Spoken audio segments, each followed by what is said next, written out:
regardless of whether it made money or lost money, because in the long run, good execution leads to good results, not perfect results, not every trade being a winner, but good results, consistent results, results you can build on.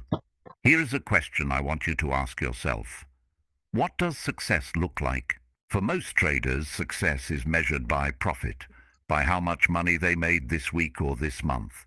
But I want you to measure success differently. Measure it by how well you executed, by how calm you stayed, by how closely you followed your rules, by how little emotional interference you had.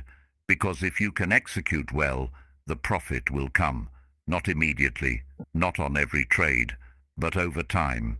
And if you cannot execute well, the profit will not last.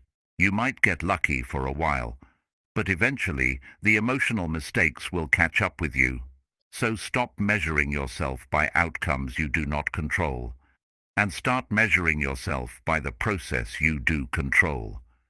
Did you trade at a size that allowed you to think clearly? Did you follow your rules? Did you manage your risk the way you were supposed to?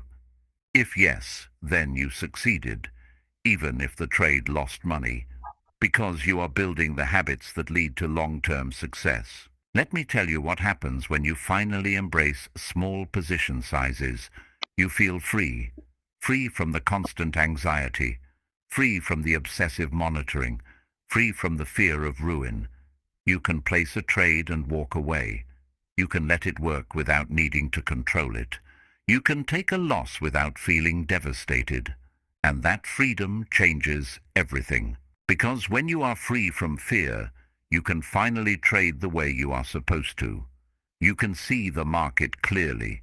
You can execute without hesitation.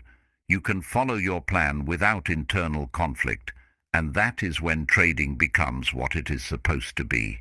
Not a battle, not a test of your worth, but a calm, methodical execution of a process that has an edge. I want to leave you with this. Trading is hard enough without making it harder on yourself. The market is unpredictable. Your edge is probabilistic.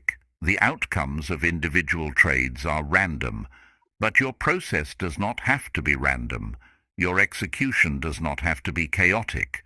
Your emotions do not have to control you. You can create an environment where good trading is possible, where you can execute your system without interference, where you can let your edge work over time. And that environment starts with position size. Trade small, smaller than feels significant, smaller than feels exciting,